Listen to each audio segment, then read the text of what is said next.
right, welcome back to the Ultimate Sports Network. This is Real Boxing Talk. We have a few things to talk about. Gentlemen, welcome again.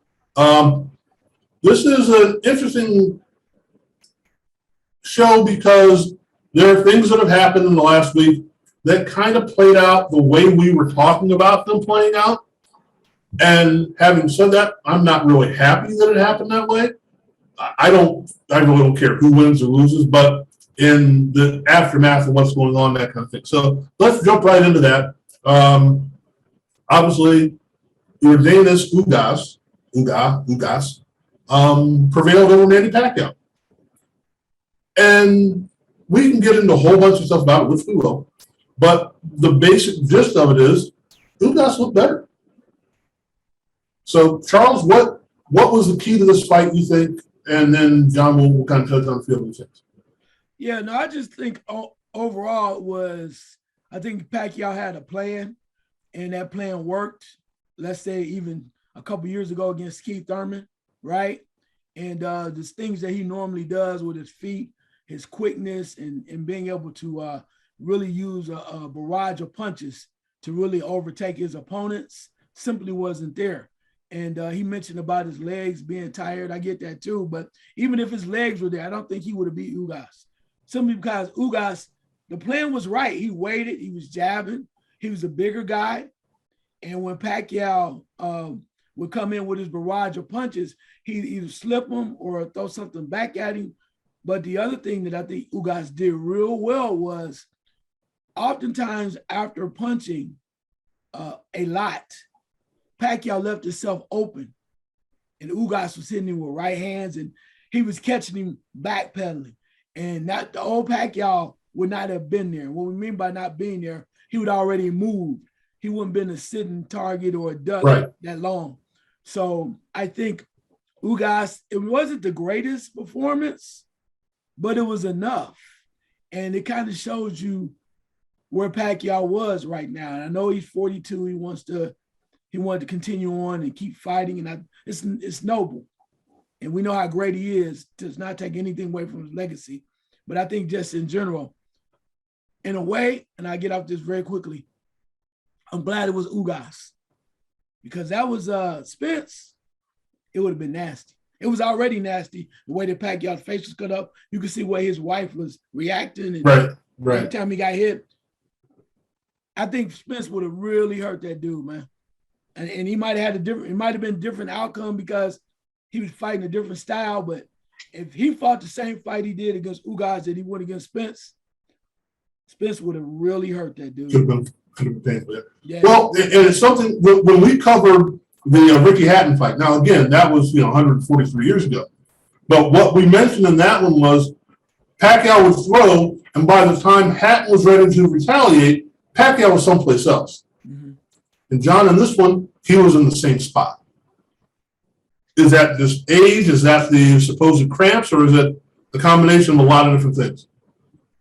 I don't know. We were talking about this off air, Frank. His hands were still fast, but his feet were his advantages that I thought coming into the fight were his hand and foot speed.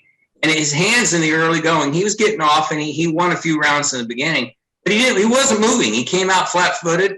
Not like he did against Keith Thurman. He was moving. He was darting because he was always famous for, darting around. And when he's been training and working and everything, he's been doing all that, and his legs look fine. As you said, as Charles said, his legs felt tight or whatever, and he said he overtrained.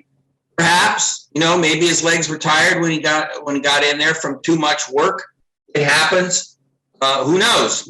Anybody who's ever played sports, there are nights where your legs just don't feel right, and you do what you do. But I think it was age too, and I think it was Ugas' style. I think Pacquiao never found any rhythm with fighting Ugas because Ugas is awkward and he's longer, and he was sticking that jab in there a lot. And then when he started to find a home for the right hand, and as you guys said, Pacquiao was right there. Usually Pacquiao would be over here, here, but he usually fights like this. And this time he was just kind of standing there. As soon as he found the range, Ugas I'm speaking of, with his right, he started hitting Pacquiao like Marquez did.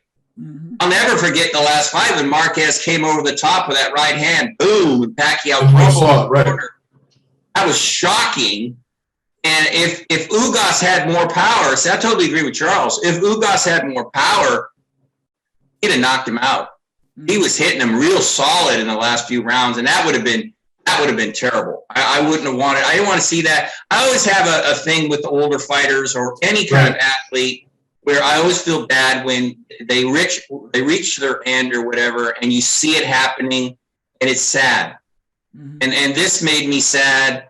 He was not the same guy that he was against Thurman. And I have theories about maybe I think he was more pumped up against Thurman, or just that 2-year span, that inactivity for 2 years, that's tough, especially when you're older.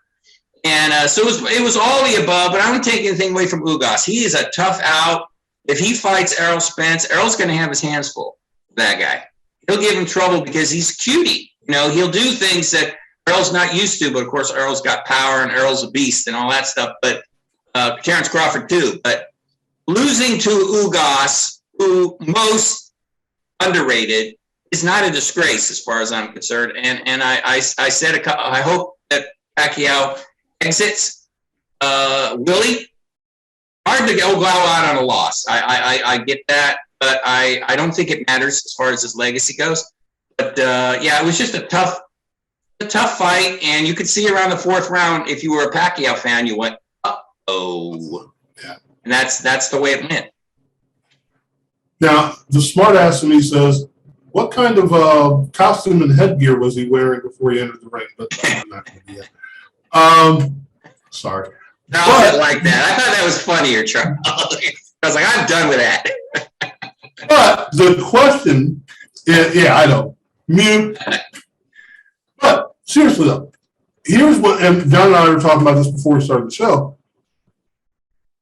When you're 42 as opposed to 32, and I made the reference to Steph Curry having had the leg and ankle issues early in his career and figuring it out. Getting whatever surgery needed to be done, whatever diet, whatever exercise, whatever maintenance needed to be done where he hasn't had those issues for the majority of his career after that. You train for what your body can do at a certain point. And Pacquiao had these cramping issues early in his career. He overcame that. And I think it would be disingenuous of us to say, well, it just came back to this one fight. No, because I think at this point he has to train a different way, or maybe the training he's been doing in the last 10 years have nothing to do with that, and or with what happened this time. It's an age thing, and it's how your body reacts to what you're doing before. Because I don't think, and Charles, you can correct me on this if I'm wrong, I don't think Freddie Roach would have said, hey, we're peaking. Hey, we're overtrained, we're undertrained. The same workout, the same training regimen that they've done for the last however long, I'm assuming is what they did now. Mm-hmm. So to say, well, I overtrained or I have dead legs or whatever, I don't necessarily buy that. I just think that he's 42 years old. Am I right or wrong? No, I agree with that. Plus, too, I think we got to look at the factor that initially he was training for Errol Spence, right? True. So he's putting that extra work in. I mean, he found out about Ugas later on and okay, by default. But initially when he was training, they were training to fight Errol Spence. And he's thinking, I got to be in my best shape. I got to be able to move. So overtraining is totally not in his mindset. I got to get the hell out of his way. I got to be at my best. And that's going to take a lot more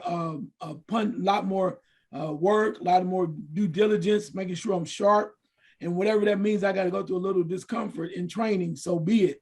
And I think that was part of it. He just probably didn't know down the line that he had overtrained and it was going to be this way, which is a blessing, I think, for him that that you don't want Errol Spence to be hurt. But I think he would have really been hurt real bad if Errol Spence was healthy. But I mean, and he's at that age. He's 42, and things just don't go the way they used to. I mean, he could say, even if he was in his best shape, do we really know he could have moved out the way? I mean, that's part of the age. You get slow, I think. I just think that you think you can move, but you start, damn, I never got hit like that before.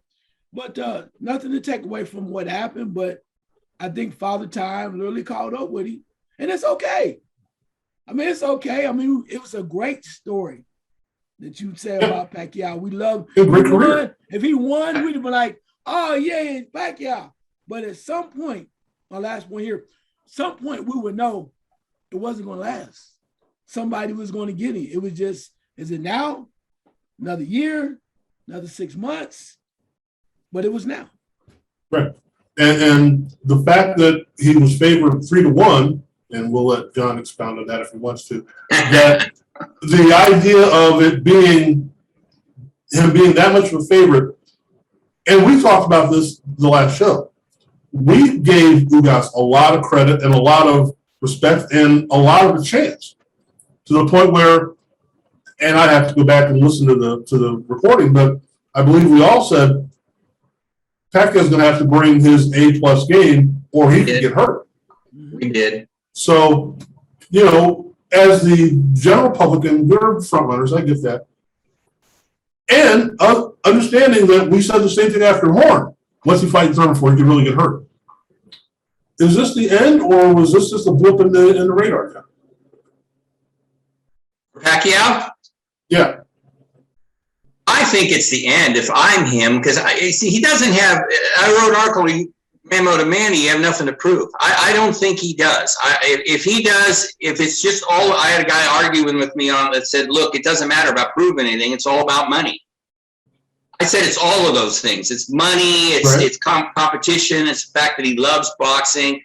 If it's all about money, then he'll be back. He's got a rematch clause, and Ugas said he would honor it. I wouldn't. If I was his people, I'd say I don't want anything to do with that guy, because I'm afraid the same thing will happen. Because the thing we forget about is it's always a lot of times it's about styles. Remember, we say that, and that guy. That Ugas would have gave Pacquiao, 32-year-old Pacquiao, problems. It's because his style, and he's a Cuban, you know, and those Cuban fighters, just their technique, he might be a little awkward. Some things they do so well, and you saw straight punching, perfect balance. I mean, they're just tough fights. Ask Sean Porter.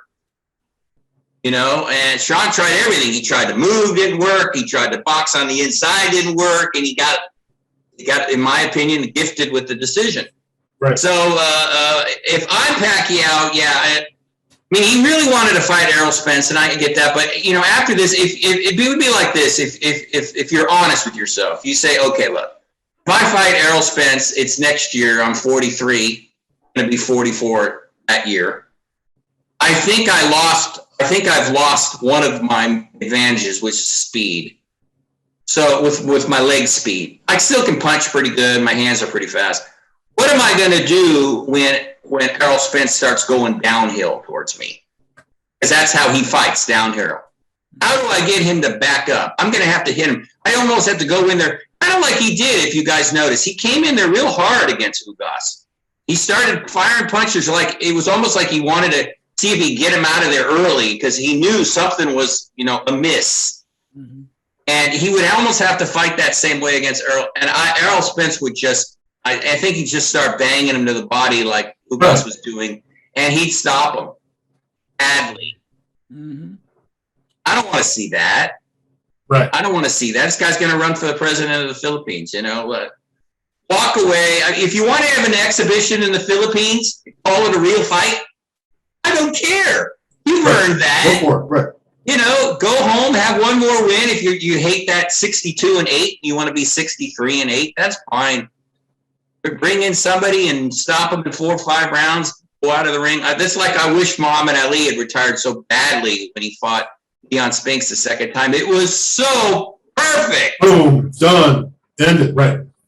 But the money. See, so if he comes back, circling back, it's all about money.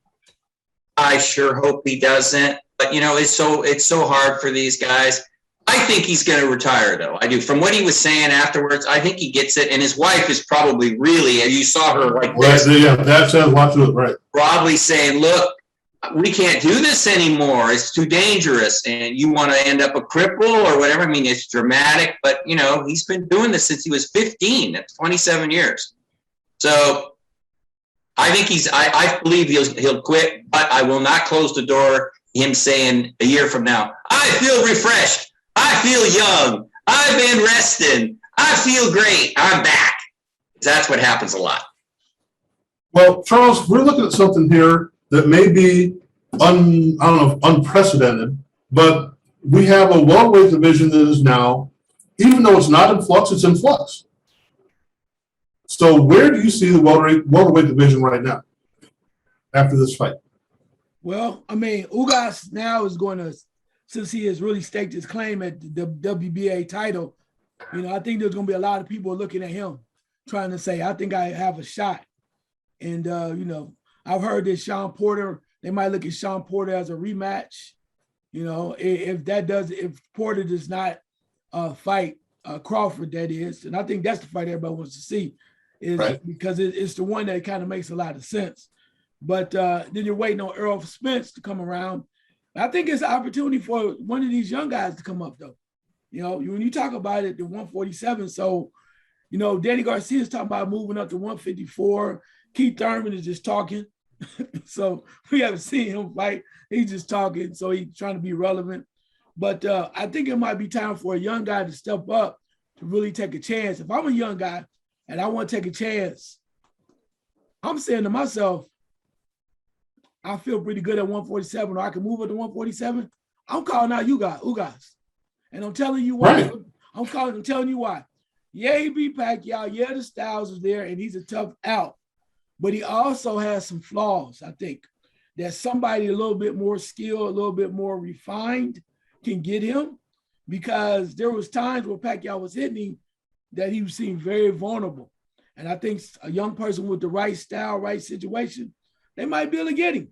And like I said, you give Ugas all the love in the world from what he came off of, you know, quitting boxing, waiting 2 years. I mean, it's a Cinderella story, nothing but love. Right. But the reality of the situation says, I think certain people could come up and get him. And if I'm Crawford, truthfully, I'm saying I want to fight him, because Crawford needs to come back and get get a belt. You get that belt, it just opens the door even more for Errol Spence. If I can't set that Porter fight up from Crawford, I'm definitely saying, look, I'll fight somebody just to get off this last fight for top rank, right? And then at that point, Ugas, let's go. Or Ugas, let's go now. I mean, I'm now, right? Yeah, because it's right there for him. But I think, as you mentioned, it is in flux, but I think it's going to open the door for so many other people.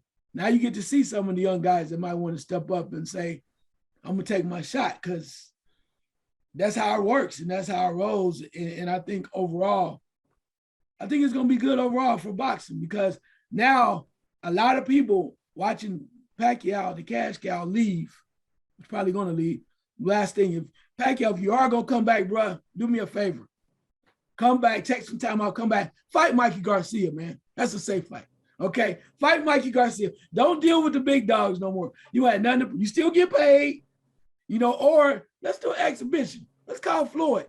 Floyd come over and get that money. I'm just saying, that's what we want to see anyway. Floyd said, I'll come over and, you know, be an entertainer for you. If you want money, call Floyd. And you say, no, man, don't hit me right here, right? We can only throw so many punches around. People you get this one, I get that one, right. People will buy into it. You can make a lot of money and you can stay safe. But no, I think you're right about the influx, but I think it's going to be great for welterweight division, just because there's opportunities for a lot of people. The top dogs are there, but there's still a lot of, you can go below, right below the radar and make your mark and maybe get a shot at a title. Well, up at this point, we had a pecking order. And the pecking order, and correct me if I'm wrong, John, it was Spence, Pacquiao on this side, and then everybody else. Pacquiao's a wild card. Everyone wanted Pacquiao because of just what happened. I think I can get the old man. Yeah, I can get the old man for money. I don't know if the fighter said he deserves to be a champion at this point in time. But he's got champion money, so we'll take him on. And he's got a belt. Now you've eliminated that. Now it's a little more linear. You've got Spence. You've got Crawford in name anyway, not in what he's doing. And then how does the rest of who moves up, who moves down? Is Ugas still? I mean, he's got a belt. Is he a major player, or is he that guy I've got to go through? Ugas is major, and what's funny is if you look at the ratings, the rankings, they're all in their 30s. The guys we're talking about. Spence is 31, Crawford is 33, Porter is 33, Ugas is 35, and then Manny, and then Danny Garcia is 33, and Del Brooks 35. And you get to the young, there's two youngins that Charles is talking about. Enos is 24, and Virgil Ortiz, who we were just talking about, is 23. So those guys, if I'm Enos, I'm calling out Ugas. That's what I'm doing. You know, I'm 27-0 with 23 knockouts. I'm ready. I'm ready. I'm going to take on Ugas. I know he's a tough out. I know he's tough. But if I think I'm that good, right, and I beat him who beat Pacquiao, oh, man, that's huge. So he hasn't said anything yet, but I would anticipate. Now, Virgil Ortiz, he's talking a lot, but in a very positive way. He says, I'll fight anybody. I'll fight Crawford now, even though Crawford, Brian McIntyre, you know, Big Brian said Crawford would knock him out. And, you know, when he got buzzed in his last fight, I thought the same thing. I went, oh, shoot, if that was Terence Crawford. Yeah, right. Not good. But, no, I like that because these guys are it's time. You know, and I know you're going to do a segue into two other welterweights that we're fighting on Saturday night in a moment, Frank, but they're not in that long ratings list, but they're also older. So the old guys, it's time they get pushed by the young guys, and Conor Benn from England looks damn good. He's 18-0, son of Nigel Benn, who was dynamic years and years ago.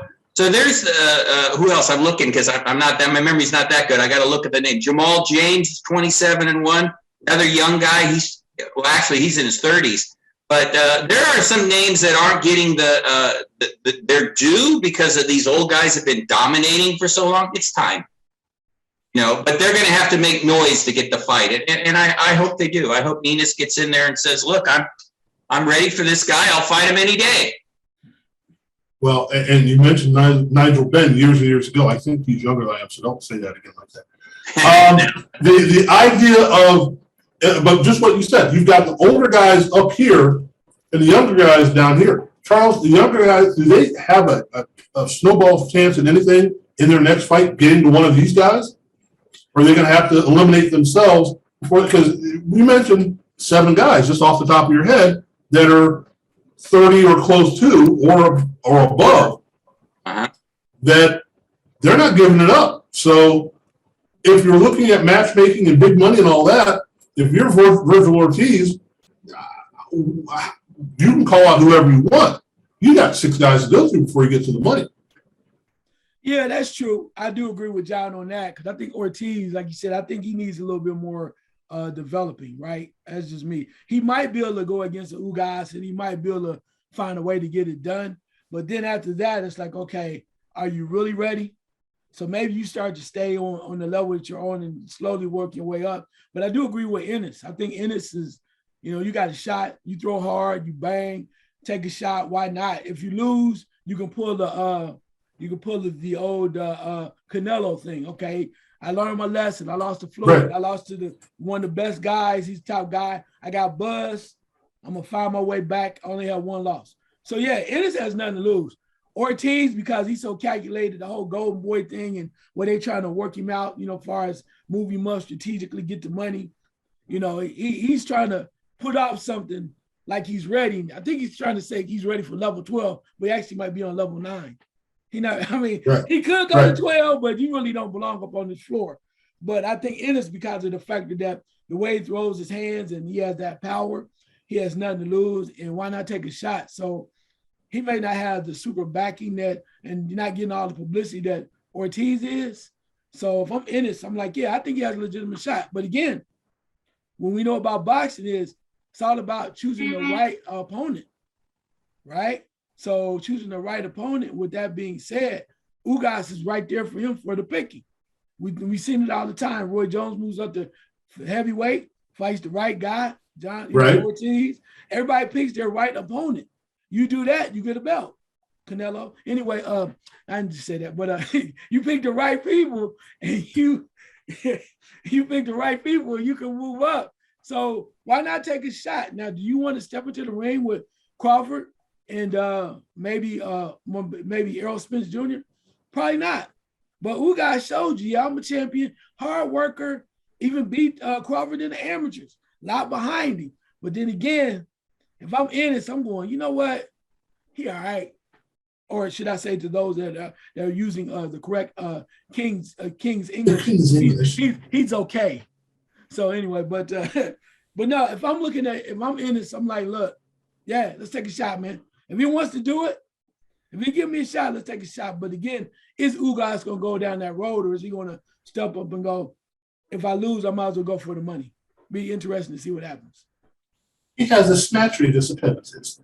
The idea of what you're saying is absolutely right. However, what we've seen, and we did this in a show on Wilder, and you guys buried me for it, but this point is still valid in my head, that do Crawford, Porter, Thurman, Spence, do they have anything to gain by fighting the younger generation right now?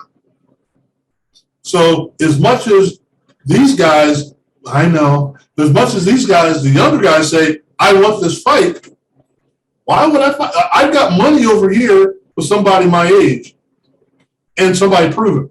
I don't have money to fight Virgil Ortiz. Why would I fight Virgil Ortiz? If you want to turn the horse, Frank, if you want to turn these 30 guys into the senior league and just have the 30-somethings fight each other, then you got a point. But if you're a pro fighter, you got to age is a factor. But then again, you got to do it. You know, you can't help it if the young guys.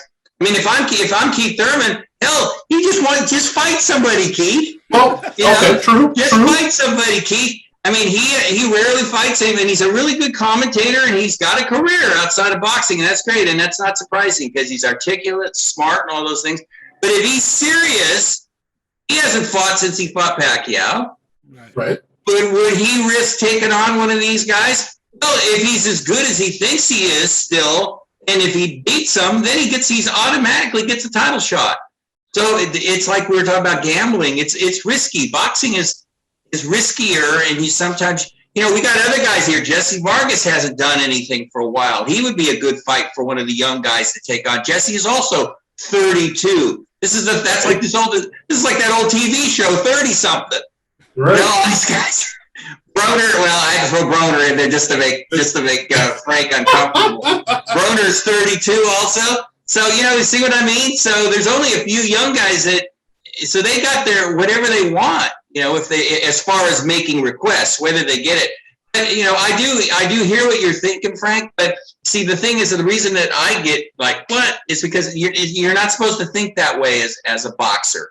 You're not supposed to think, okay, I'm 33. I want to fight another guy who's 33. That, like I said, then make a 30 league. Let the 30-year-olds fight each other and let the 20-somethings fight.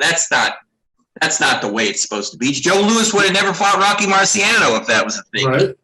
Let me clarify the thought, and okay. Because you clarify it for me. It's not that the fighters are thinking that way. It's that the money people are thinking that way. No? Okay. Moving on. Moving on. Look at Charles. Hey, on occasion, once every 17 years, I know when to shut up. I'm like the cicadas. When the locusts come back, I know when to shut up. Okay. Now, looking at the undercard of this that we touched on before, and another two guys who may or may not be in the mix or whatever. Okay, let's just say the fight. I'll shut up now. There was a fight that happened on the undercard, and it included Vicious Victor Ortiz and Robert the Ghost Guerrero. Now, I'm not sure how we really thought this would play out. I know we touched on it a little bit, but Charles, you said you focused on the last round and what was going on then. If that was an indication of what you saw in the fight, what did you see in the fight? Well, if you said the indication was the last round was the indication of the fight, then it does. I don't think it's not what you saw in the fight, because I think early on that vicious Victor Ortiz was winning the fight. He was more busier to the point where it might have been a headbutt too, but he literally closed the eye. Right? Yeah, Guerrero's eye. So with that being said, but then he got lazy, he got tired. I think he got tired. I really do. And even Guerrero's dad was like, yo, you effing blowing this, man. You know, what are you doing? He's like looking at him like, what you want me to do? You got to fight this guy. I'm doing my best. Yeah. Like, well, that ain't good enough. But then Ortiz was, you know, because I think Freddie Roach was over there, right? Freddie Roach was kind of like telling him, all right, we're good. But I think it just came, what you saw in the fight, early on, Ortiz was, I think, the more dominant fighter, if you want to call it that, or the more dominant grappler. so, but then at that point, Guerrero started coming on because he was leaning in. And I tell you what, I never knew, I guess I did, but I didn't pay attention to it until you don't see as many punches. I didn't know how dirty of a fighter Guerrero was, because everything he did after he threw a punch was an elbow. I'm like, or he hitting him on the side of the head. I'm like, damn, can you see that? Call that. But it was just, and Ortiz, God bless him.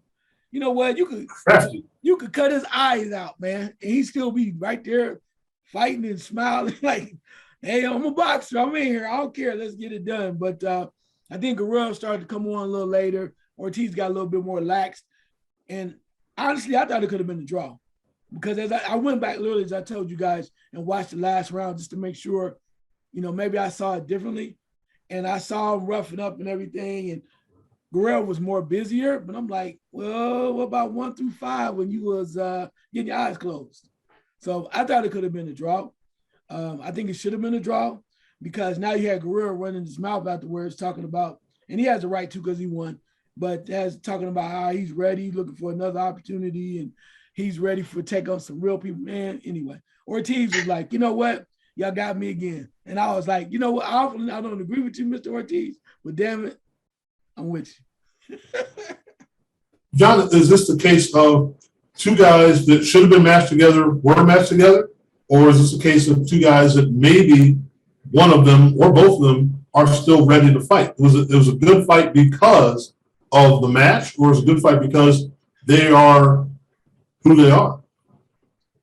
It was too late. I mean, it would have been a good fight 10 years ago. That would have been very interesting, or 8 years ago or whatever. But it was a pretty boring fight. I watched the whole fight. I was trying to write something about it, and it was the same round. I agree with Charles in the early going, but I couldn't help it. I hate this when I do this, because I can be kind of sarcastic when I said there was nothing vicious or ghostly about the fight. And there wasn't. I mean, the early rounds were just, they were leaning on each other and working on the inside, but they weren't working that much. And Guerrero was trying to out-hustle vicious Victor. And when Victor was working, when he was throwing his jab, because Roach kept telling him, throw your jab. You can box better than this. When he did that, he did earlier in the fight. And then when he, for whatever reason, maybe because you're right, Charles, he got tired later. He just wanted to lean in. But then he got out-hustled. And Guerrero hit him with everything but the kitchen sink, including elbows, his head, all kinds of things. Headbutt caused a cut over his eye. I mean, you know, he was doing – so that's why when it came to the 10th round, what I ended up thinking was, as we were talking off air, was, look, who wants this more? And Ortiz is a jovial guy, I'll just say that. He doesn't seem to have – you know, sometimes you get older, you lose that fire, you know, that competitive fire. And Guerrero, he's like – I don't care. I'll kick you in the balls to win this. I don't care. Call me Mr. Religious all you want, but I want to win. Now, I kind of understand that mentality myself. I don't know about at this age, but when I was younger, I was, all right, okay. Ortiz never seemed to, I mean, you know, we can talk about when he fought Mayweather. I mean, he got real nasty and dirty, and then he felt so bad, he looked like he wanted to take him on Dancing with the Stars, you know, and dance all over the place and all kinds of stuff. So it was just a strange thing. And then and Guerrero won the last round. But I was surprised that they all gave it to Guerrero, which surprised me by one round. So the last round probably did decide the fight. But because the fight was ugly and because I was worried about what Guerrero would say after if he won, I wanted it to be a draw too. And Guerrero seems to think that he has a chance against any of these guys we mentioned. No. He got wobbled 2 or 3 times by Ortiz earlier. He fights somebody that can really still punch. Right, Rojas, right. Got knocked out by Figueroa a few years. He's going to get stopped in like 3 rounds or something like that. He's 38. He's 38. You know how we say he's a young 35, like Ugas is a young 35. Guerrero is an old 38, and Ortiz is pretty much there too. No, I sound so mean. I don't mean to sound so mean. It's boxing. Boxing is just tough, you know, and you don't fight much. Look at Charles. Trying to ignore him, but I'll start laughing here with this stuff. But they're both good guys. See, now, because I'm looking at Charles, I have to soften everything. They're both good guys, and I just don't want to see either of them get hurt, you know, and Guerrero's going to get hurt if he fights somebody that really can punch. And I thought for sure when he got knocked out by Figueroa, because that was, if you guys saw that was brutal. Yeah. He got knocked down like 5 times, and I don't want to see him. He's got a great story. You know, I don't want to see him back in, or he lives in Vegas now, I guess, with his wife, and can't talk, you know, in 10 years. I don't want to see that. So but that's boxing. He'll do what he wants, and he's calling out the big guys, and he'll get another big fight. I'm Ortiz, I don't know. But he's doing it for his family, so he'll be fighting again too. A young guy will probably want to fight him next. Get his name on their record. So there you go, Frank. You're talking about before. They don't really have any choice. They have to pretty much fight whoever they say fight. Limbo, right? Yeah. Exactly. So yeah, to me it was kind of sad, and I was just shaking my head, going, "Oh boy, this." No. Well, Charles, we know what to get John now for Christmas. We're going to chip in on a signed, autographed Andrew Galato athletic supporter. Anyhow, I was just being honest, Frank. Just telling it like it is, in my view. Okay. Now, normally when we get to this portion of the show, we have come up with a couple of different things to riff on. And at this point, we're in that limbo, I guess we should say, for what's happened. But let's face it, we're waiting for, this was the big shoe to fall, and the next few is the Wilder-Fury fight. Now, there's other stuff in between, don't get me wrong, but this is the stuff we've been waiting for. So, Charles, in the interim, before that fight comes on, what do we look for? Not just a fight, decisions that need to be made, matches that need, who's looking for what. What do you think in the next few weeks we have to say, this is what we need for boxing? Wow. Well, I know that's not going to happen, so I can't say that. I guess the one thing I would say that I think that we should see, or we are going to see, but I think it would be good to watch and pay attention to, correct me if I'm wrong, is the Joshua fight before then? Yes, it's in September. I was going to say that, but I was going to say it's in September against Usyk. Yeah. I think the Joshua fight, because it is going to prove to us whether or not Joshua's ready, because this is September 25th. Yes, this is the opportunity. You know, waiting in the wings. If he wins that fight, then he's probably going to get the winner of the fight between Fury, you know, and Wilder. So he has opportunity to prove himself from that standpoint. Looking forward to that. Also, too, the other fight, I guess I'm throwing out there too that we need to see, and I think it might be before then too, is Shakur Stevenson. When is that fight? Shakur Stevenson. That's a while yet. Okay. Yeah. That's a while yet. Right. But and let me just throw that out there. I think that's another fight that we should be looking at. Because October 23rd. Okay. But those fights like that, the other ones are still kind of wide open, as you mentioned, but I think those are the ones that we have to look at, because what we want now, we want to start to see the so-called solid individual fighters that are near the top or close to the top, fighting the young guns, as we mentioned, people ready to prove themselves so we can get some legitimacy in these weight divisions, right? That's what we want. We want to start to see that. So if you're an older guy like a Triple G, You got your last shot at Canelo. Let's do that. Whatever. It's time to stop the BS. Let's get back. You want some real money?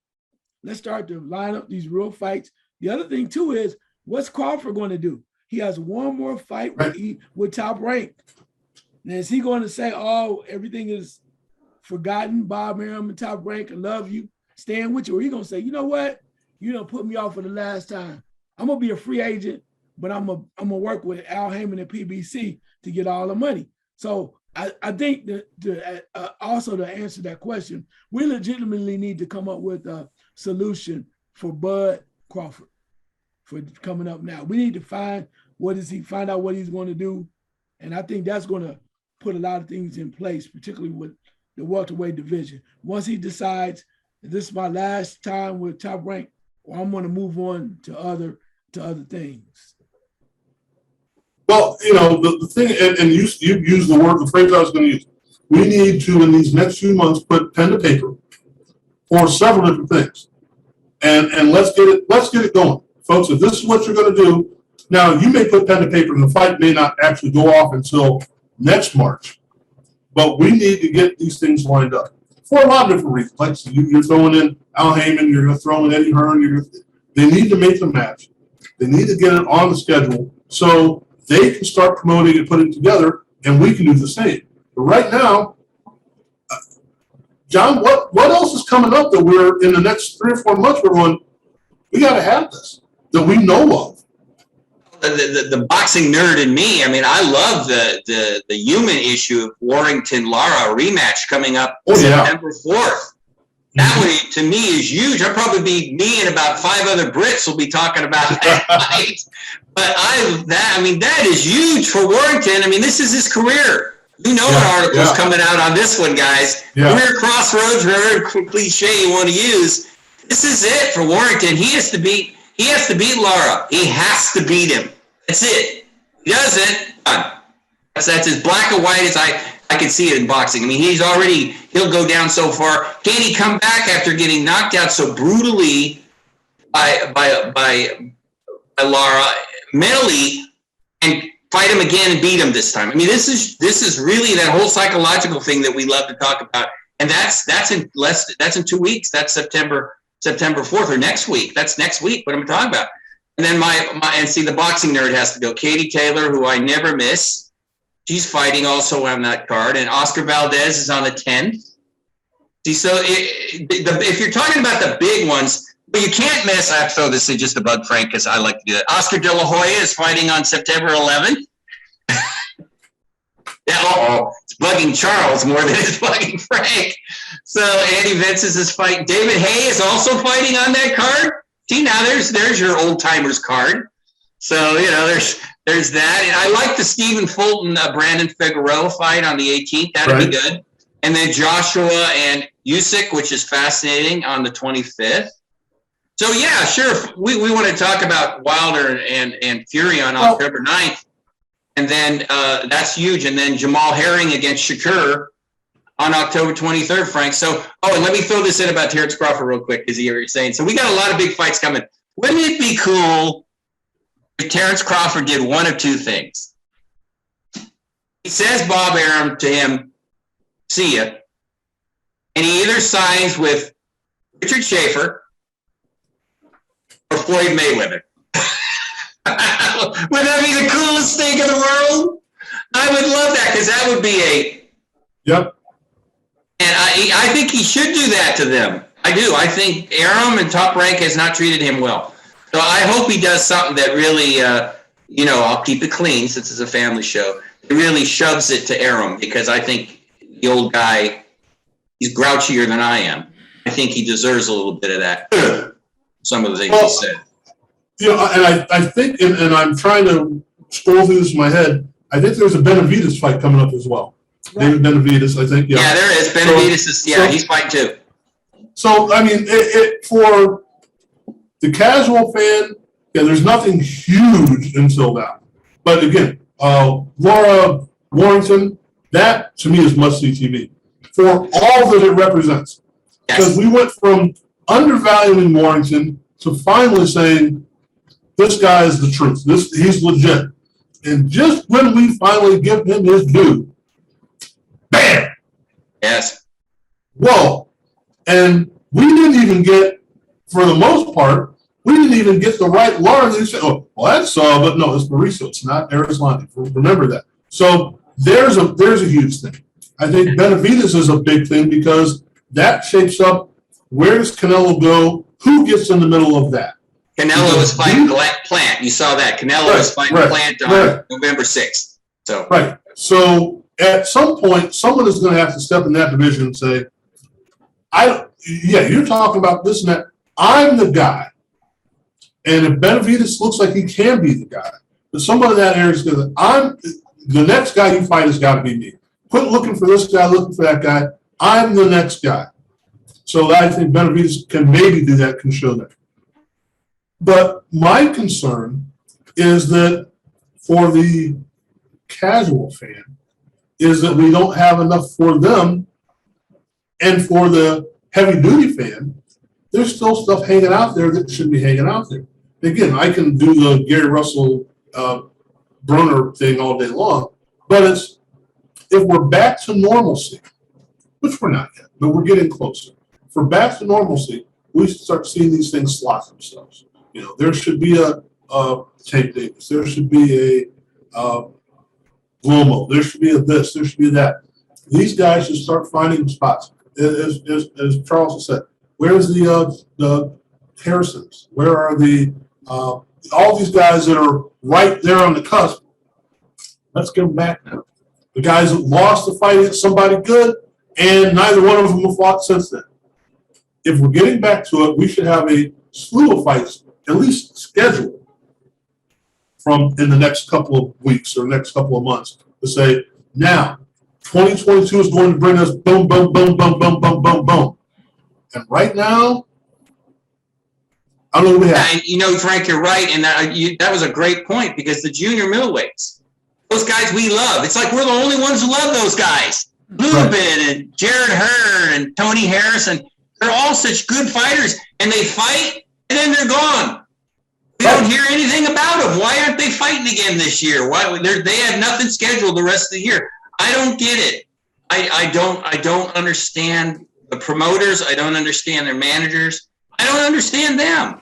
Why aren't they fighting? They're all rolling right now, except Hurd. He's in a bit of a slump right now, but the other guys are kicking butt. Charlo too. Charlo could be back before the end of the year, but either of them, but they're not. So I don't know. It's a different boxing world than it was when I was a young guy because they would have been fighting again. They would have fight like Canelo fights. 4 or 5 times a year, no problem. Not like that. So Charles, who do we need? Who do we want to see fight? Who do we want to see? And it doesn't have to be again this week, but it's something that we need to put on paper. Is it we need to get something for Josh Taylor, for example? Yeah. Who do we need to say, all right, we're just not sitting there going, oh, I got a title, I got a belt, I'm going to drink some sarsaparilla and I'm cool for another 14 months. And maybe the better question is, are they even considering catering to, well, let's face it, me? Hell, everybody else. Are they trying to make me happy? No, they're not. Not at all. Well, then why are we talking about it? Yeah, really. Jeez. Because at the end of the day, they really just start to understand they're trying to get their most money, now everything is a product endorsement. Everybody has their own brand. So everybody's trying to be famous and trying to say, look how great I am. So those are a lot of things that are involved in that, which is why you saw where Virgil Ortiz is trying to do his thing early. Right. By saying certain things that might seem outlandish, knowing that it might take you 2 or 3 years to get to it, but it sounds good. Oh, you're fighting? Oh, yeah, I'll fight anybody. But at the end of the day, it's totally different. But to answer your question, I like to see Josh Taylor. I would against somebody legitimate, a little bit more legitimate. Let's just say that. Let's just say Canelo versus Charlo. Let's go. For real. I mean, we've been talking about that. Canelo has Plant. Okay, then what you going to do, run back to Triple G? Okay, right. You looked at Jamal Charlo. People said, well, he looked a little suspect now, which means Canelo's probably like, oh, yeah, I can really take care of him now. So when you start seeing the little chinks in the armor, then that's when the so-called champions start to go, I'll fight him now. Back in the day, I didn't really know, but now I think he's vulnerable, so maybe take it up. And the one fight I want to see, just because nobody else wants to see it, and they finally talked about it, I want to see Crawford and Porter. Let's just do this, man. Sure. Well, they're in a purse bid. They're in a purse bid next week. So I want to see it. I don't want to. Let's not somebody run in. They don't want to see it. Now Ugas is available. We saw Ugas Porter. Okay, is it gonna be any different? Could be, but I saw that. I don't want to see that. I already seen that. Right. Yeah, do I want to see Crawford Ugas? Nah. I want you. Everybody wants to see Crawford Spence. I want to see Crawford Porter. I want Crawford to put it on the line, knowing that if he loses this, everything he talked about, all of the so-called being the top guy in the welterweight division is gone if he loses. Put it on the line. He is one of the best. Now it's time to put it up and show us. Like somebody mentioned, how you get to jump. One of my friends mentioned when we talk about it, how you get to jump and go jump 2 divisions and jump to 147, talking about you the best, you ain't fought nobody 147 worthwhile. I'm just saying, and I might be wrong. If I'm wrong, please correct me. Please correct. And it's not to say that he's not talented, but how you get to go from behind here to the front of the line saying you the man? You got to fight some dang on body. That's the rules, right? That's what John talked about boxing. I want to see you fight somebody at 147. That's legit. That's all I'm saying. So would you go along with that?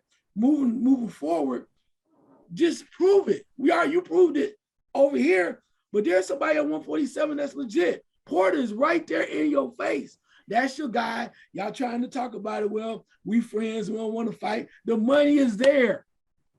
It's simple. Hopefully they get it done. Yeah, fight Porter. Spence will fight you.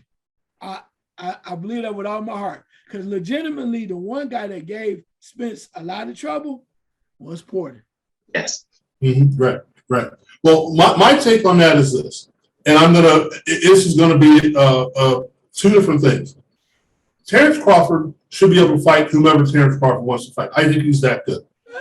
That being said, since the people that he wants to fight don't want to fight him, Terence Crawford should fight whomever is available for him to fight, because he's also that good. So if he says, hey, I want to fight Spence, and Spence doesn't want to fight him, Terence Crawford should say, well, who else is out there? Instead of waiting for this fight, which isn't going to happen. You're good enough to beat anybody, go beat him. And that's not a make it or prove it fight. That's, I'm a fighter, I can go beat anybody, let's go do it. Because the longer that you wait, the more of this BS that happens, and the more that he talks and everyone else talks, there's more BS. I'm tired of the BS. Get in the ring and do something. Whether it's just a tune-up fight or whatever, get in the ring and fight somebody. And again, I'm going to say the same thing about Broner and Russell and blah, blah, blah, blah, blah. But the point is, this is what you do. Yeah, and we can go back and say, back in the days, the guys fought every 3 weeks, and then they fought every 3 months, now they fought every 6 months, and now it's every year and a half. I get that. More money to be made, more chance to get hurt. You're more of a commodity. I understand that completely.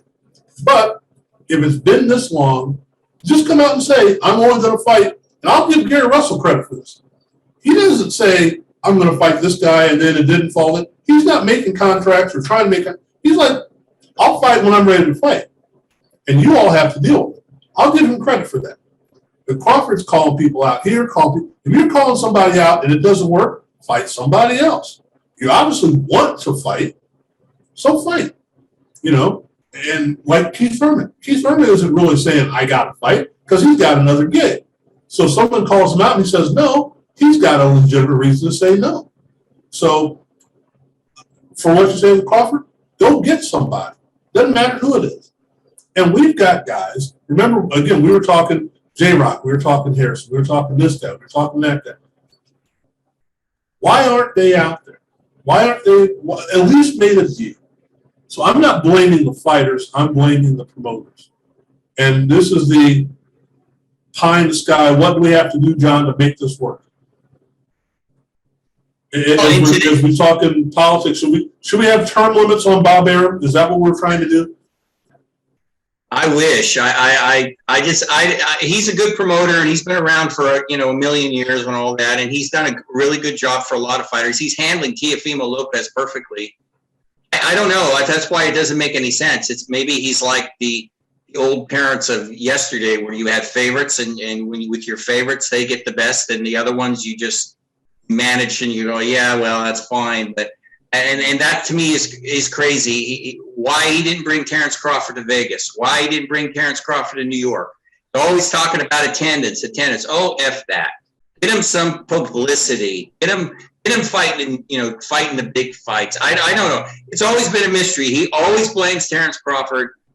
So till he gets away from Arum, then we'll find out what could have been. And the guy that I got to say this, guys are going to call me Andrew Galata again, and this is all in good jest. I'm jesting. Where is Gennady Golovkin? I'm going to put an APB out for that guy.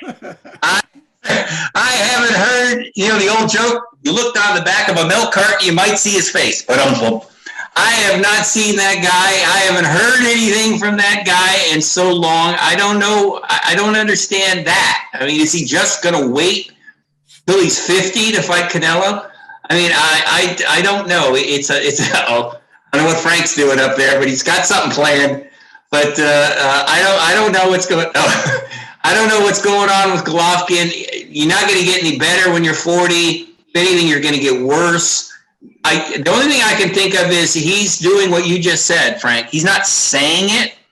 He's saying, I don't care what you think. I've earned this, where when I want to fight, I'll fight. If I don't want to fight, I don't need to say anything and he's right here. Everybody knows me. Hell, they go by Triple G. Everybody knows who boxing fans. So he's in a good position in that respect. But it's just strange that you never hear anything from him. And he's a quiet guy in a way too, but he's doing it his own way. So instead of making jokes about it, I ought to probably be saying, well, way to go, Gennady, because you certainly got screwed a number of times in your career. So yeah, it's all in jest, Gennady. You don't have to punch me whenever I see you, but I just wish he'd fight again, because he's fun to watch. I like watching him fight. Forget about Canelo. Do what Charles is talking about. You want a challenge? Fight a Charlo. Fight an Andre. Get it on, right? I mean, that would be fun. We get all excited if we heard it. We'd be like, wow, he's out of the witness protection program. That's enough. I'm done. All right. So I have one last thought before I close the show. And just because I was thinking of rematches and things that should and shouldn't happen or couldn't happen. And I started thinking of in a way, who out there right now is head and shoulders above the rest of their division? Or is there anyone that's out there that's head and shoulders above their division? Charles, is there anyone you think of, like, they can throw anybody at him, it doesn't matter. He's right now in the class of that division. Canelo at super middleweight. Okay. I assume one of us would go there, but yeah. Yeah, Canelo at super middleweight, just because of the fact that when you have all these guys that coming up with these 0 records and never had lost, and he's just dismantling them, it's just really just discouraging and sad, because it's like they've studied him and they've known that he's just gonna bulldoze them when he knows he has better fights that he can fight. So you're now talking about our risk it more going to 175, which you really don't know that either. But we know what the real fights are when you come down that 168 plateau. Right. He don't want to do that. And he doesn't have to, because he's the man. He's in charge. But, I mean, you say what you want to about other people in the past that have been calculated with their stuff. Canelo Alvarez is showing the hell definitely calculated what he's doing with his career. Not mad at you. He going to fight. He going to always make money. Every time he come out, he draws. So do what you do. But, man, bruh, please. I like you. I like your theme music. Can we see somebody that has a legitimate shot, at least touching you? Damn. Well, see, and that's the question. He's being calculated because I think in his mind, and everyone else's mind too, it really doesn't matter at this point who he fights, he's going to beat him. And if that's the case, you can pick and choose. I mean, right. If I'm looking at it from his mindset, Benavidez, Charlo, Plant, I don't really care who it is. So I'm going to make the best decision for me monetarily and put it in the right spot and all that stuff, because I know I'm going to win the fight. So what difference does it make? Okay. Hey. I mean, is that what you're thinking he's saying, or is it just? No. Okay. No, I'm not thinking that at all. I say that because of the fact that it's calculated. Well, he knows he's fight these guys. He's going to make the money regardless because people want to see him. But the challenges are not just there. I mean, I guess my point is when you keep fighting dudes in that super middleweight division, the other people even fighting, that didn't even look like they had a chance in the hell with him. It's like you already knew that. And it shows your dominance, but let's get a challenge, bruh. Them other dudes, unless the last 3 fights, did they even really put a glove on him? Only time he might have got a mark on his face is when he there to have a headbutt. That's all I'm asking. Can we get a challenge? Okay. Yeah. Well, but that's what I'm saying. If there's no one to challenge him, I mean, no, there is any fight. Let me just say this: there are people to challenge him. Okay. He's choosing who he wants to fight. Okay. And I'm gonna let John speak on that. He's choosing who he wants to fight because he knows he can beat them. All I'm saying is fight some, say what you want to about Floyd Mayweather, but he always fought people that at some point you thought they might have a chance. Even when they got older, somebody talking about even an old Pacquiao, when Pacquiao finally gonna show him. Do we say that the last 3 fights of Canelo? Oh, this guy's really gonna take him out. No, we don't say that. No. That's all I'm saying. Well, and I think maybe again that was the question: is there anyone that is that far above their talent level that there's not a match? So, okay, John, anybody else you can think of? You're right about Inoue. I mean, Inoue has got like 2 guys in his division that he can fight. He's got Veneer fight a rematch, and then he's got Casmera, who I'm sure he wants to fight, and he'll blast him out in less than 5. Right. I mean, the guy's wide open to get knocked out. Canelo is always fascinating because you guys are right. I mean, we might complain a little bit, but he's very calculated. He really did learn a lot when he was younger. But there's really nobody. He's already fought Daniel Jacobs. He's fighting Plant. Benavidez, that could be good. That's next year for no doubt. Lemieux, I mean, there's no point in fighting Lemieux. He'll destroy him and knock him out. I think what he might do, though, because and he's going to get his challenge here, Charles, and we'll all be like, wow. I think he's probably going to move up to light heavyweight and fight Beterbiev. And that would shut us all up because Beterbiev is, if you've ever seen him, that man is a beast. But there's another guy that we don't see all the time either. Right. He's stronger. He hits harder. He's a bull in there, and Canelo would have to use all his boxing ability to beat him. But I think he wants that challenge. I wish he'd just shut us up and fight Andre or Charlo. But if it's going to happen, it's going to be next year. I think he fights Caleb Plant or Caleb Plant. Maybe he fights Golovkin. Oh my God! Next year, like around May or earlier, and then he moves up to fight Beterbiev because he'll say there's nobody left to fight. Or something like that, which is not true. But no, in that division, as far as that goes, you know, Canelo is that much above, and I'm sure that what we want is we don't want him to be all that close. I mean, Errol Spence, I think, is the best welterweight out there. He could probably beat everybody, but Canelo is head and shoulders, and just looking at the top 10 here. He's pretty much gone through all those guys, and if I throw names at you, you're going to go, please. Yeah, really? Okay. Yeah, is that the best you can do? So moving up will shut us up a little bit, a lot actually. Shut me up. Well, I'm like Charles. I like what he's doing. Then I get frustrated because I wish he would fight a guy that really would give him a fight. Mm-hmm. And when he fought Daniel Jacobs, I thought he was doing it. Because Jacobs is talented, and Jacobs, if he had a little bit more urgency, because Canelo got a little tired later, could have been really close. And remember, Jacobs got knocked down by Golovkin, came back and almost beat him.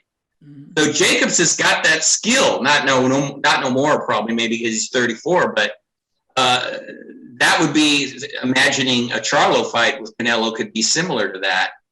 But watching the Charlos the last few times, I don't think they can beat Canelo right now either. Canelo's at his prime, so it's hard to imagine him losing. So he's a perfect example of a guy that the only guy that can beat him, I think, is in another division at this point. Well, the reason I asked that question was to piggyback on the question from before was what do we need to do to get these fights together? Because we mentioned two divisions out of what, 1825, 647, whatever it is. Yeah, something like that. There is one person that it really doesn't matter who the match is, they're going to be the favorite and then some. You say Spence, for example. Spence Crawford. Okay, Charles, let's just say we were able to work through all the BS in some fantasy world. Spence Crawford. Who's the favorite in that fight? I think Spence is. By what? 6-1, 1-2. Maybe 1-2. I mean, it's very close. It's very close. Just because I think people would say because the records. I mean, when you look at the resume, and I think that's what it would be. Crawford, you wouldn't take anything from Crawford to say that he's not capable of winning at all, because we've seen his talent. But I think when you look at the resume that Spence has fought, you kind of go, and it's a bigger fight. And then the question is, has Crawford been in these waters before? Yeah, he's fought some top guys, but this is creme de la creme. This is the fight he's been waiting for. Can he get it done? Okay, John, pick another division. What would be the dream matchup there? Belt for belt or whatever. I still want to see Fury and Joshua. I'm looking forward to that fight still. Not that they're that good, but they are the top heavyweights, because you guys took Spence and Crawford. That's the one I wanted to see for years. Okay, so in that matchup, who's the favorite in your mind? Fury. Okay, Fury's Fury. Maybe 2-1 at the most. He's like 52-48. I mean, it's close. Yeah. It's just like Spence Crawford. I would have Spence 51-49 over Crawford, something like that. The light heavyweights, I'd like to see, like we said, Bidabiev against Duvall. That's not a big fight that people would care about, but that's a super fight as far as I'm concerned. The welterweights, you got Crawford and Spence, right? We still got Thurman. We still got those other guys. Put Thurman and Mikey Garcia in there. That would be a good fight. Put rematch between Josh Taylor and the Rougarou. Hell of a fight. Rougarou's the only one who pushed Taylor to the brink. Right. That would be a great fight. Put the Rougarou in there against Gervonta Davis at 140. There you go. Right. That would be great. Ryan Garcia against Teofimo Lopez. Right. Ryan Garcia against Devin Haney. Ryan Garcia against. 135 is great. The 135ers are fat. If Ryan can come back from all that. Laura Warrington. What do we get for that? Is that who's the favorite in that one, Charles? Oh man. Exactly. What you said, Warrington and Laura? I think that my problem. That's a great one. It is, but when I saw the fight and I saw when it being named, I was like, I'm scared for Warrington. I am. I just am. I just think that I don't know if he has it anymore, man. I'm scared. I'm thinking he can either show up or get hurt. And when I saw it, come back up, I was like, oh my God, why? And he might prove me wrong, but I'm scared for him. That's why I haven't mentioned anything about it, because I'm like, I don't want to see anybody get hurt. I really don't. Exactly. But you're still not sure. Yeah, no. Right. See, this is the delineation here, since we just got through the Olympics. There was a moment in time for 10, 12 years where you said Usain Bolt. And you watched Usain Bolt just to see if he was going to set a world record, how fast he was going to go, and how much further ahead of the guys that were also running world record style times he was beating. You had a one meet where everyone ran a sub 10 and they were like, 3/10 behind him. You're like, whoa, he just ran 9.5. What did he just run? Are you kidding me? So there was that. And then there was the part where he went, when does age catch up to him and when does he get beat? When is he no longer that dominant? And that became the story. And what I'm looking at here is that we're in a land of boxers where no one is that dominant anymore. So the fights they should make, and again, there's a lot that goes into it, don't get me wrong, but the fights they should make are those fights we're talking about. I'm not sure who they make the betting favorite in this, and it doesn't really matter. At the beginning of the fight or 3 weeks leading up to it, you can say the predicted outcome is a draw. When you go to the betting window, you're going to say, I'm going to bet on the draw. The draw is possible. Yeah. So that's what I'm looking at. There are a lot of those out there, and granted, they can't all put everybody together. I understand that. But it would be nice if they would just say, here's a great fight. Here's a great, oh my goodness. They could do a great fight every weekend because they're out there. And that is those 6 of my prognosis, that they're out there. And in these next few months, I would think they would put pen to paper and say, we got them. We got boxing fans. Please go right ahead. Can I throw one thing in? One last fight I had to say I want to see. Probably nobody else wants to see this fight, but I do. I want to see Deontay Wilder versus Anthony Joshua. I always wanted to see that fight. Yeah, sure. I mean, I like the yes. I like the crafty fury, and I respect this game, but I've been waiting for a long time. I know Wilder's taking a step back, several steps back in a lot of people's face, but I want to see let's make that happen. I'm tired of the talking and kind of the games. I would love to see that because I want to see if Joshua is the man he say he is, and I know Wilder want to say I've been trying to tell y'all. Sure, hurt that boy. Wilder's got Charles. Wilder beats Fury. He's got it.